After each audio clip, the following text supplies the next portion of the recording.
कहानी का नाम है जो भी होता है अच्छे के लिए होता है। एक बार की बात है, एक राजा तलवारबाजी कर रहा था तो अचानक से उसके उंगली में कट लग गया। तो पास खड़े मंत्री अचानक बोल उठे, राजा साहब चिंता ना करें, जो होता है अच्छे के लिए होता है।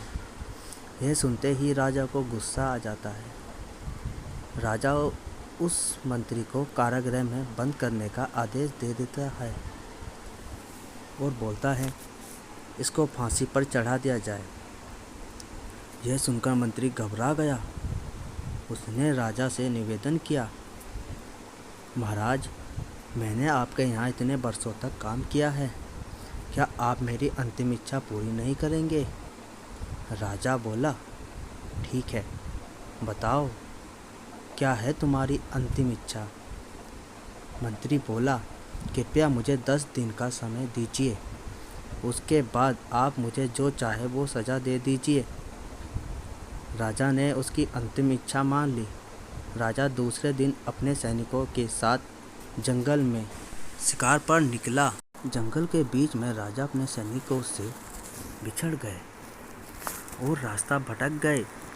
रास्ता ढूंढते हुए राजा वनवासियों के बीच पहुंच गए, जो बलि देने के लिए किसी को ढूंढ रहे थे।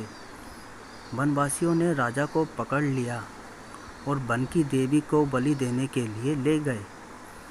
बलि देने की सारी तैयारी पूरी हो गई। जैसे ही राजा को बलि देने के स्थान पर ले जाया गया, वहाँ खड़े बुजुर्ग की नज़र राजा की खंडित उंगली पर पड़ी। उसने आवाज़ लगाई कि ये तो खंडित है, इसकी बलि नहीं दी जा सकती। तो वनवासियों ने राजा को छोड़ दिया। राजा जैसे तैसे वहाँ से निकला और अपने राज्य पहुँचा। सबसे पहले कारागृह में अपने मंत्री से मिलने पहुँचा। राजा ने मंत्री से कहा, आपने सही कहा था, अगर मेरी उंगली नहीं कटी होती तो मैं जिंदा नहीं होता। यानी जो होता है वो अच्छे के लिए होता है। राजा ने फिर पूछा, मेरा तो फ़ायदा हुआ, लेकिन आपका कैसे फ़ायदा हुआ? मैंने तो आपको सज़ा दी। मंत्री बोला, मैं आपके साथ शिकार पर हमेशा रहता हूँ, उस दिन भी रहता, लेकिन मेरे खंडित नहीं होने के कारण मेरी बलि चढ़ जाती, इसलिए मेरे साथ भी जो हुआ अच्छा हुआ। राजा प्रसन्न हुआ, लेकिन छोटी सी बात पर मंत्री को सज़ा देने का दुख भी हुआ।